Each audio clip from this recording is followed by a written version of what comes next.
നമസ്കാരം. പ്രധാന വാർത്തകൾ.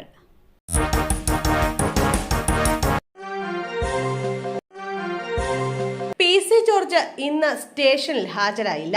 മതവിദ്വേഷ പരാമർശത്തിലെ കേസിൽ ബി.ജെ.പി. നേതാവ് പി.സി. ജോർജ് ഇന്ന് പോലീസ് സ്റ്റേഷനിൽ ഹാജരായില്ല.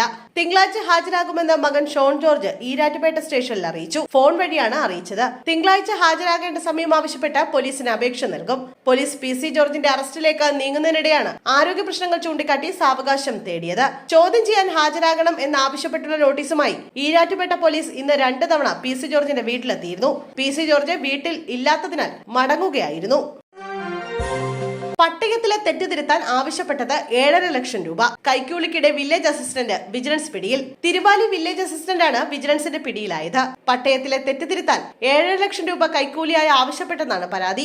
1 ഏക്കറിലേറെ വരുന്ന ഭൂമിയുടെ പട്ടയത്തിലെ തെറ്റ് തിരുത്താൻ വേണ്ടിയാണ് കൈക്കൂലി ആവശ്യപ്പെട്ടത്. 7.5 ലക്ഷം രൂപ കൈക്കൂലിയായി ആവശ്യപ്പെട്ടു എന്നാണ് പരാതി. ഇതിന്റെ ആദ്യ ഗഡുവായി 2 ലക്ഷം രൂപയാണ് ആദ്യം ചോദിച്ചത്. ഈ സമയത്ത് പരാതിക്കാരൻ കൈക്കൂലി ആവശ്യപ്പെട്ട കാര്യം വിജിലൻസിനെ അറിയിക്കുകയായിരുന്നു. ഇതിനെ തുടർന്ന് വിജിലൻസ് പരാതിക്കാരന് കൈമാറിയ 50,000 രൂപ വില്ലേജ് അസിസ്റ്റന്റിന് കൈമാറുമ്പോഴാണ് കൈയോടെ പൊക്കിയത്.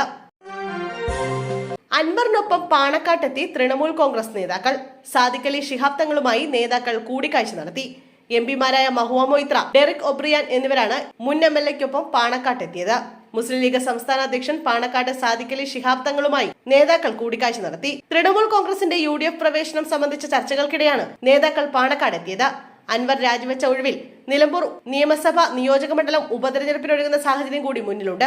രാജിവെച്ച ശേഷം അൻവർ 2ാം തവണയാണ് പാണക്കാടെത്തുന്നത്. എന്നാൽ സൗഹൃദ കൂടിക്കാഴ്ച മാത്രമാണ് നടന്നതെന്ന് സാദിഖ് അലി തങ്ങളും PV അൻവറും പ്രതികരിച്ചു. ഫ്രാൻസിസ് മാർപ്പാപ്പ അപകടനില തരണം ചെയ്തിട്ടില്ലെന്ന് ഡോക്ടർമാർ. ഒരാഴ്ച കൂടി ആശുപത്രിയിൽ തുടരേണ്ടി വരും. ഫ്രാൻസിസ് മാർപ്പാപ്പ ചികിത്സയോട് പ്രതികരിക്കുന്നുണ്ടെങ്കിലും അപകടനില തരണം ചെയ്തിട്ടില്ലെന്ന് മെഡിക്കൽ സംഘം. എന്നാൽ മാർപ്പാപ്പ മരണാസന്നമായ നിലയിലല്ലെന്നും ഡോക്ടർമാർ വ്യക്തമാക്കി. ഒരാഴ്ച കൂടി ആശുപത്രിയിൽ തുടരേണ്ടി വരും. കിടക്കയിൽ നിന്ന് എഴുന്നേറ്റ് വീൽ ചെയറിൽ ഇരിക്കാൻ സാധിക്കുന്നുണ്ട്. രോഗവിവരത്തെക്കുറിച്ച് ഒന്നും മറച്ചുവെക്കരുതെന്ന് മാർപ്പാപ്പ നിർദ്ദേശിച്ചിട്ടുണ്ട്.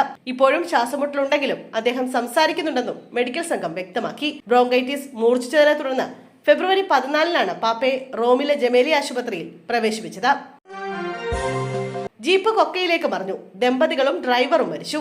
ഇടുക്കി പന്നിയാർകുട്ടിക്ക് സമീപം ജീപ്പ് നിയന്ത്രണം വിട്ട് കൊക്കയിലേക്ക് മറിഞ്ഞ് ദമ്പതികൾ ഉൾപ്പെടെ 3 പേർ മരിച്ചു.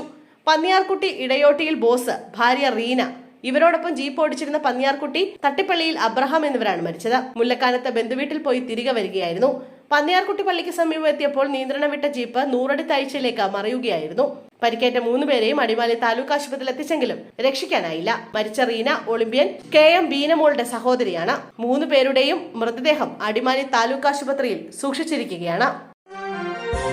വസ്ത്രവ്യാപാരത്തിന്റെ മറവിൽ 75 ലക്ഷം തട്ടി. വിജിലൻസ് പിടിയിലായ മുൻ RTO ജേഴ്സനെതിരെ പരാതി പ്രളയം. കൈക്കൂലി കേസിൽ വിജിലൻസ് പിടിയിലായ എറണാകുളം മുൻ RTO M ജേഴ്സനെതിരെ പരാതി പ്രളയം. വസ്ത്രവ്യാപാരത്തിന്റെ മറവിൽ 75 ലക്ഷം തട്ടിയെന്ന പരാതിയുമായി ഇടപ്പള്ളി സ്വദേശി രംഗത്ത് വന്നു. RTO ജേഴ്സനും ഭാര്യയും ചേർന്ന് കൊച്ചിയിൽ തുടങ്ങിയ തുണിക്കടയുടെ മറവിൽ 75 ലക്ഷം രൂപയുടെ തട്ടിപ്പ് നടത്തിയെന്നാണ് പരാതിയിൽ പറയുന്നത്. പണം തിരികെ ചോദിച്ചപ്പോൾ പണി തരുമെന്ന് ഭീഷണിപ്പെടുത്തി. RTO പിടിയിലായതോടെ ധൈര്യം സംഭരിച്ച പരാതിയുമായി പോലീസിനെയും വിജിലൻസിനെയും സമീപിച്ചിരിക്കുകയാണ് യുവാവ് അല്ലമീൻ. ആശാവർക്കർമാരുടെ സമരം യൂത്ത് കോൺഗ്രസ് ഏറ്റെടുക്കും. രാഹുൽ മാങ്കൂട്ടത്തിൽ. ആശാവർക്കർമാർ ഇങ്ങനെ സമരം ചെയ്യേണ്ട ഗതികേടിന്റെ പേരാണ് പിണറായി വിജയനെന്ന് പാലക്കാട് MLA രാഹുൽ മാങ്കൂട്ടത്തിൽ. പണമാണോ സർക്കാരിന്റെ പ്രശ്നം? അങ്ങനെയെങ്കിൽ എങ്ങനെയാണ് PSC മെമ്പർമാർക്ക് പണം അനുവദിക്കുന്നത്? അവർക്ക് തുക വർദ്ധിപ്പിച്ചു നൽകാൻ പണമുണ്ടല്ലോ. ആരോഗ്യ നമ്പർ 1 എന്ന് പറഞ്ഞിരിക്കുന്നത് ആശാവർക്കർമാരുടെ ചുമലിലാണ്. മന്ത്രി ഓഫീസ് ടൈമിൽ വരാൻ പറയുന്നു. ഈ സാധാരണ മനുഷ്യർക്ക് ഓഫീസ് ടൈം ഉണ്ടോ എന്നും രാഹുൽ മാങ്കൂട്ടത്തിൽ ചോദിച്ചു. 7ാം ക്ലാസ് വിദ്യാർത്ഥി വീട്ടിൽ തൂങ്ങി മരിച്ച നിലയിൽ. തൃശൂർ കണ്ടശാങ്കടവിൽ 7ാം ക്ലാസ് വിദ്യാർത്ഥിയെ വീട്ടിൽ തൂങ്ങി മരിച്ച നിലയിൽ കണ്ടെത്തി. ചൂരക്കോട് ക്ഷേത്രത്തിന് കിഴക്കേ നടയിൽ പണ്ടാര വീട്ടിൽ ജിത്തിന്റെ മകൻ അലോകാണ് മരിച്ചത്. മാങ്ങാട്ടുകര AUP സ്കൂളിലെ 7ാം ക്ലാസ് വിദ്യാർത്ഥിയാണ് അലോക്. കിടപ്പുമുറിക്കകത്തെ ബാത്റൂമിലാണ് കുട്ടിയെ തൂങ്ങി നിൽക്കുന്ന നിലയിൽ കണ്ടെത്തിയത്. മരണകാരണം വ്യക്തമായിട്ടില്ല. സംഭവത്തിൽ പോലീസ് അന്വേഷണം ആരംഭിച്ചു. 10 ലക്ഷം മുടക്കിയാൽ മാസം 50,000 വരെ ലാഭം. ഷെയർ ട്രേഡിംഗിന്റെ പേരിൽ തട്ടിയെടുത്തത് 150 കോടി. ഇരിങ്ങാലക്കുടയിൽ വമ്പൻ നിക്ഷേപ തട്ടിപ്പ്. ഷെയർ ട്രേഡിംഗിന്റെ പേരിൽ തട്ടിയെടുത്തത് 150 കോടി. 10 ലക്ഷം മുടക്കിയാൽ പ്രതിമാസം 30,000 മുതൽ 50,000 രൂപ വരെ ലാഭം വാഗ്ദാനം ചെയ്തായിരുന്നു തട്ടിപ്പ് നടത്തിയത്. തട്ടിപ്പ് നടത്തിയ ഇരിങ്ങാലക്കുട സ്വദേശികളായ ബിബിൻ K ബാബുവും 2 സഹോദരങ്ങളും മുങ്ങി. 32 നിക്ഷേപകരാണ് പരാതി നൽകിയിരിക്കുന്നത്. ഇരിങ്ങാലക്കുട പോലീസ് 4 കേസുകൾ രജിസ്റ്റർ ചെയ്തിട്ടുണ്ട്. ബില്യൺ ബീസ് നിക്ഷേപ പദ്ധതി എന്ന പേരിലാണ് പണപ്പിരിവ് നടത്തിയത്. ഇരിങ്ങാലക്കുട ആസ്ഥാനമായി പ്രവർത്തിക്കുന്ന സ്ഥാപനമാണിത്. കൊല്ലത്ത് റെയിൽപാളത്തിന് കുറുകെ ടെലിഫോൺ പോസ്റ്റ്, പ്രതികൾ പിടിയിൽ. കുണ്ടറ സ്വദേശി രാജേഷ്, പെരുമ്പഴ സ്വദേശി അരുൺ എന്നിവരാണ് പിടിയിലായത്. കസ്റ്റഡിയിലുള്ള പ്രതികളെ ചോദ്യം ചെയ്യുകയാണ്. പ്രതികൾ മുമ്പും ക്രിമിനൽ കേസുകൾ ഉൾപ്പെട്ടവരാണെന്നും പോലീസുകാരനെ ആക്രമിച്ച കേസിൽ പ്രതിയാണ് ഒരാളെന്നും പോലീസ് പറഞ്ഞു. അട്ടിമറി സാധ്യത ഉൾപ്പെടെ പോലീസ് അന്വേഷിക്കുന്നുണ്ട്. ഇവർക്ക് പുറമെ കൂടുതൽ പ്രതികൾ ഉണ്ടോ എന്നും പോലീസ് അന്വേഷിക്കുന്നുണ്ട്.